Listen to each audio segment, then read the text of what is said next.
This video covers section 1.5 on factoring polynomials. This is meant to be review, so if you've never done this before, we're not going to go over very many examples. I just want to refresh your memory.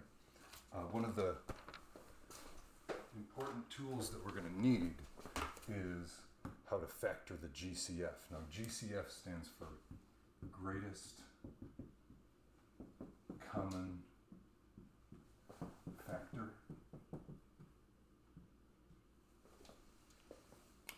And for two or more polynomial terms, two or more monomials, the greatest common factor of those is,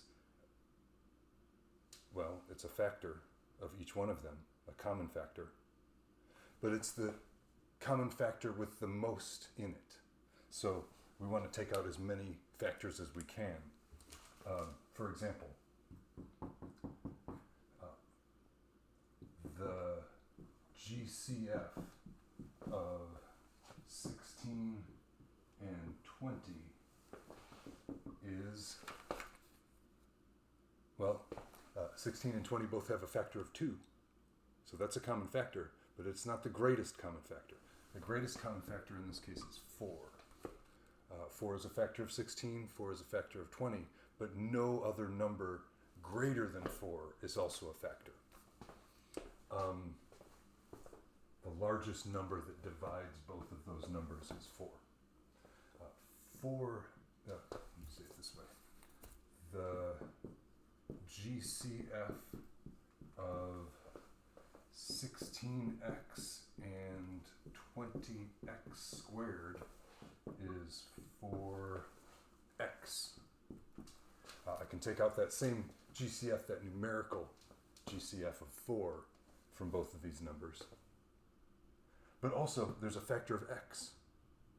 There's two factors of x in this one, but there's only one factor of x in this one. So the greatest common factor of those two expressions, those two terms, is 4x. I'm going to do an example where the directions are to factor out the GCF.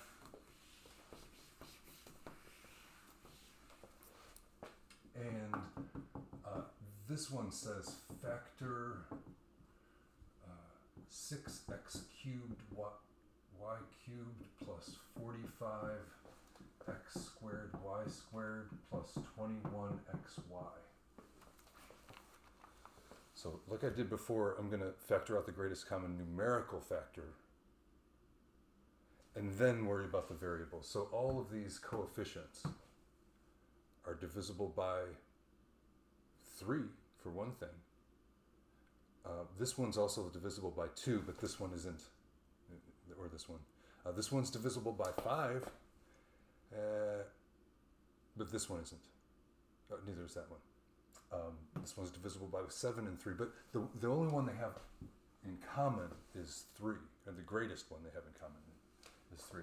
Now they all have a factor of x also, so x is another common factor, but not x squared, because this only has one factor of x.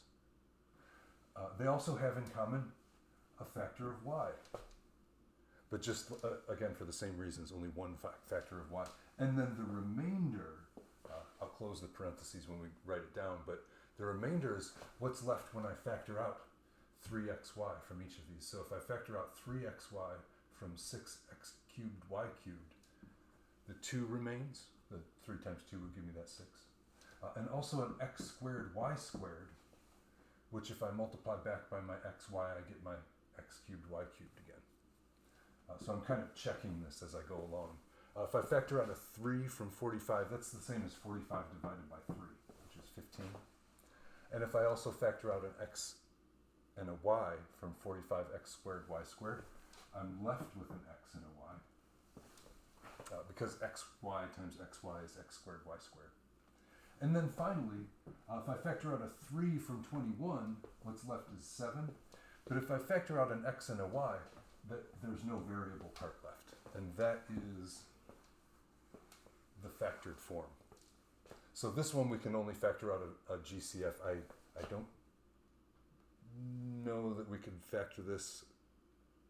This is fine. So factoring out the GCF Yeah, we're going to do more of that a little bit later, but first I want to go through factoring trinomials with leading coefficient 1. So factoring trinomials is what we're going to mostly look at in this section, but if the leading coefficient is 1, it's a little bit simpler. 1 has the obvious factorization of 1 times 1, I guess. It's just the simplest number to work with. What we want to do is write our x squared plus bx plus c. So I'm going to put ax squared plus bx plus c, but if the leading coefficient is 1, that a is 1. I don't have to write it. This is what's meant by leading coefficient 1. There's nothing in front of the x squared. What I want to do is factor that into two binomials of x plus p, x plus q, for whatever those numbers are, p and q. I want to find those. But you can see that my x's are going to multiply. When I FOIL this expression, my x's multiply to give me the x squared. I'm also going to get an x from the outers and an x term from the inners and a number term for the lasts. Let's do this with an example. So I'm going to start with a trinomial with leading coefficient 1, and I'm going to use a table to help me write it down in the factored form. So in this example, I want to factor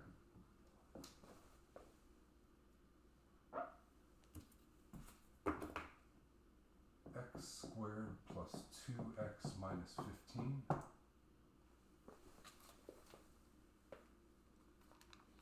and like I said, I'm going to do that with a table, so you don't have to label your table with the word table, but making a table can be really useful in this situation. What I'm going to do is first, in the first column, find the factors of negative 15. What I mean by that is the ways that I can write down negative 15 as a product of two numbers. For example, 1 times negative 15 is negative 15. 3 times negative 5. 5 times negative 3, and 15 times negative 1. These are all the ways that you can factor negative 15 into two integers. In the next column, I'm going to put the sum of those factors. So sum of factors. You don't have to really label your columns like this. I would usually just do the number that I'm factoring here and the word sum here, because I'm going to add them together. 1 plus negative 15 is negative 14. 3 plus negative 5 is negative 2. 5 plus negative 3 is 2. And 15 plus negative 1 is 14. The one that I'm looking for corresponds to that number b, because it's a squared plus b, ax squared plus bx plus c. But the middle coefficient is 2, which means this is what I'm looking for. In fact, just this. The factors are x plus 5 and x minus 3. And that's it. Well, I'm gonna do FOIL on this just to check and make sure it's right. So the firsts I get x squared, the outers I get minus 3x, the inners I get plus 5x, and the lasts I get minus 15. And if I combine like terms in the middle, x squared plus 2x minus 15, that's not my answer. That was the original problem, but it means that my answer right here is the correct factored form. So that's the factored form of this trinomial. Notice I've factored it into two binomials.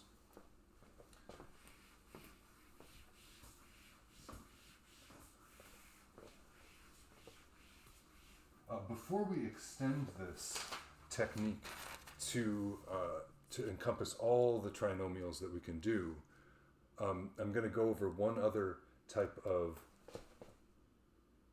factoring out the GCF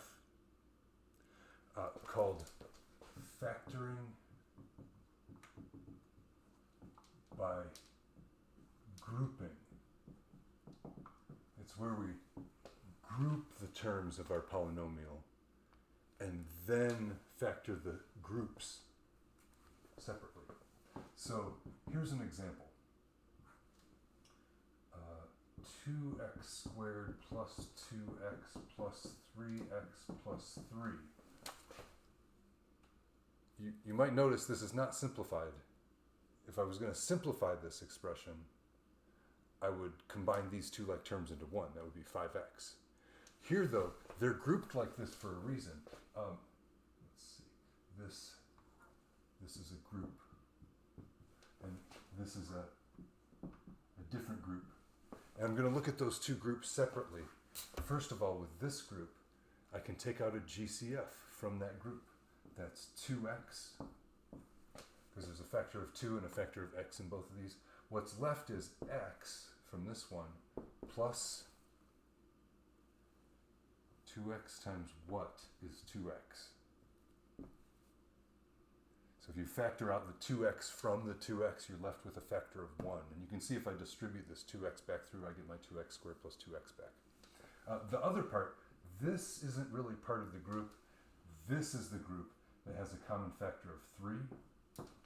And if I take that out, I'm left with x and, again, 1. Because 3, and if I factor away the 3, I'm left with a blank factor of 1. Now, this x plus 1, I want to say something about that. X plus 1 is in both of those groups. There's a factor of x plus 1 in each group. And it becomes what's called a common binomial factor, or a binomial common factor. It's a common factor of these two groups, or these two pieces here, but it's a binomial. It's not just a number, a monomial, a variable, or something. It's x plus 1 is the common factor. And if I factor it from both of those terms, what's left in this term, if I factor out the x plus 1, what's left is 2x. If I factor out the x plus 1 here, what's left is 3. That plus is the same. It's been in the middle the whole time. And that's kind of wonky looking because it's different sizes. But that's the binomial factorization of this polynomial. This really is a trinomial. I know that it looks like there's 4 terms, but these should be combined. There really are 3 distinct terms here, 3 unlike terms. But I factored it into 2 binomials, which is kind of the main task. But this technique of factoring by grouping is going to help us in the next type of problem, which is called the AC method. And this is kind of a combination of the table method and factoring by grouping, which is a greatest common factor. Combining those two, it's called the AC method because of the way that we start it. It refers to ax squared plus bx plus c, the standard form or the regular form for the trinomial. And AC is not just referring to the leading coefficient in the constant, but referring to A times C, the product AC. Let's see how to use that with this example. We're going to factor 5x squared plus 7x minus 6. And that's A is 5, B is 7, and C is negative 6. So the first thing I want to do is find AC, that's 5 times negative 6, which is negative 30. So negative 30 is my AC. They call this the key number sometimes. But just for emphasis there, A is 5, B is 7, C is negative 6. That's the coefficients of my trinomial. I'm using A and C, A times C, to get this number negative 30. And I'm going to build a table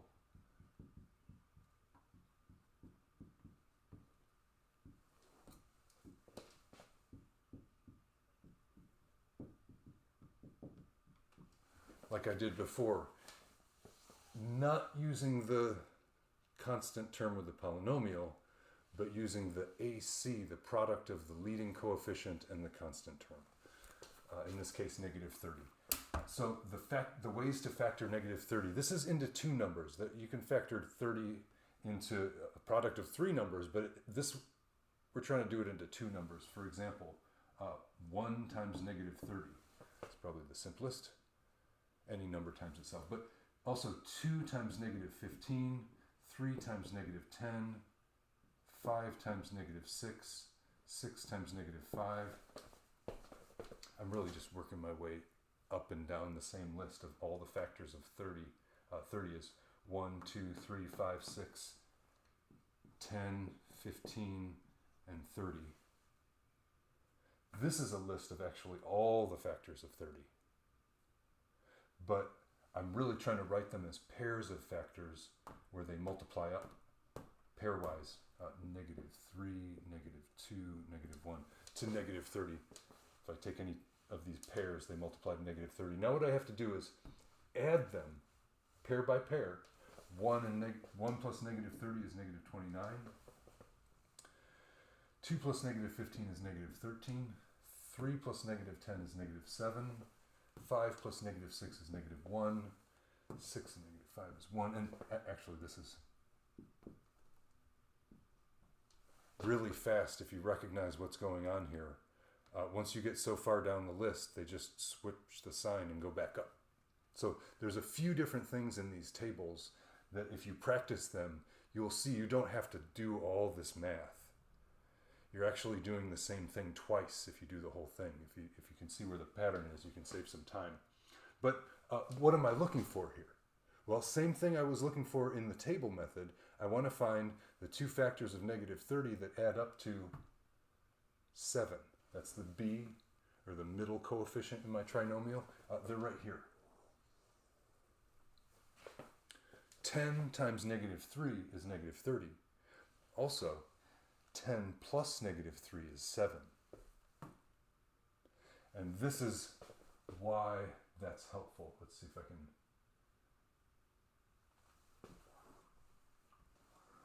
fit this whole thing. So I'm going to rewrite my original trinomial with 4 terms and then factor by grouping. So it works like this.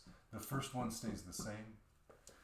The next two are going to be plus 10x minus 3x, and then the last one stays the same. I call this splitting the middle term into two terms. 7x is 10x minus 3x. That's the same thing. But the way I've done it here, because of this table, I have two groups with common factors. 5x is the common factor for the first group, leaving x plus 2. And if I factor out 5x from 5x squared plus 10x, you can see it more easily if you think about distributing. 5x times x is 5x squared, 5x times 2 is 10x. Here, there's a common factor of 3, yeah, but I want to have the negative 3, because they both have a negative. I can take that out, and what's left is x plus 2. Now it's a positive 2 because I factored out the negative. But the way that I can tell that this is working is I have a common binomial factor of x plus 2. And when I remove that common binomial factor, what's left from this group, x2 plus 2 is gone, is the 5x. And what's left from this group is the minus 3, and that's it. So that was kind of a lot of work for one problem, but this is the efficient and streamlined way to do it when there's a leading coefficient that's not equal to 1. It's a little bit faster if that first coefficient is 1, if you don't see anything there. But like this, we can multiply that coefficient by the constant term of the last term of the trinomial to get AC.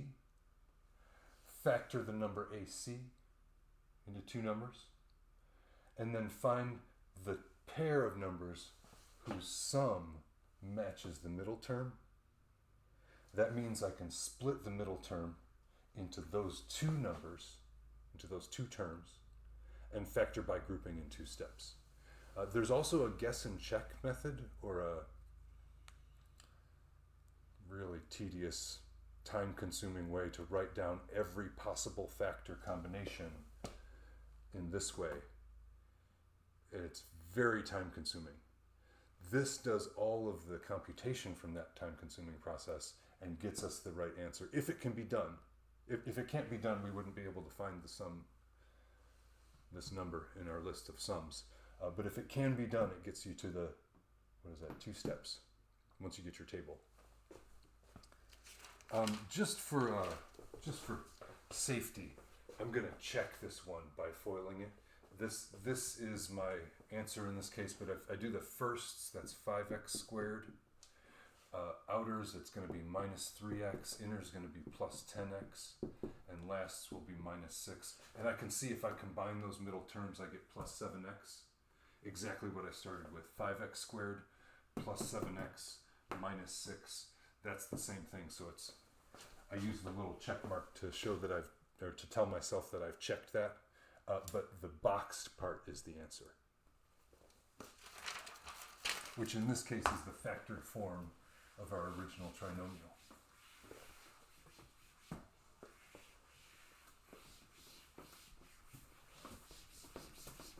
So that's another table method, but just because of the way it started, it's called the AC method.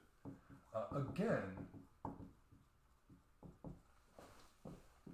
I want to mention the difference of squares. The perfect square trinomial, you do it the same way you do any other trinomial. But the difference of squares, if you recognize it, you can save time by being familiar with this. It's not really a formula that you would want to memorize, but a pattern that you want to be able to recognize when you see it. Difference of squares. So a squared and b squared, they're both squares. I don't know about a and b. They may or may not be squares, but a squared is a square. B squared is a square. And this is a difference of 2 squares. And it always factors like this. A is the square root of a squared, but I don't want to call it a root because it doesn't look like a root. It's just some number. But this base plus this other base, and then the first base minus the second base. Let's look at a quick example of a 36x squared minus 9. So, is it a square? It is a square. 36x squared is 6x squared. Minus, 9 is, I'm just using the parentheses for emphasis, 9 is 3 squared. So yeah, both of these are squared and we're taking a difference, so this is a difference of squares. What you can skip to though is 6x plus 3, 6x minus 3. That's the pattern of the difference of squares. A plus b, a minus b. In this case, 6x plus 3, 6x minus 3. You can see the roots, 6x and 3. But if you can remember this pattern, through repeated use probably, if you can remember this pattern, you can do this very quickly. You don't have to do the AC method. Even though the leading coefficient is 36 here, 36 has a lot of factors. 36 times negative 9 has even more factors. It would be probably a couple pages of work to do it that way. But since it's a difference of squares, that's the factored form. And you can FOIL this out to check that, but it always works for a difference of two squares.